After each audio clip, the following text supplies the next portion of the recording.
మనసు ఉంది, మమత ఉంది, పంచుకునే నువ్వు తప్ప.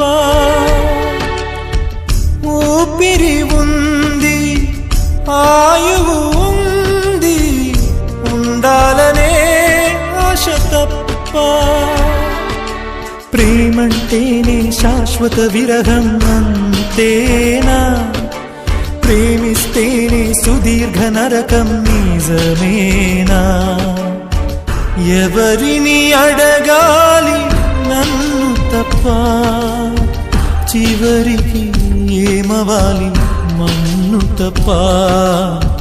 నువ్వంటే ప్రాణమని, నీతోని లోకమని, నీ ప్రేమే లేకుంటే బ్రతికేది ఎందుకని?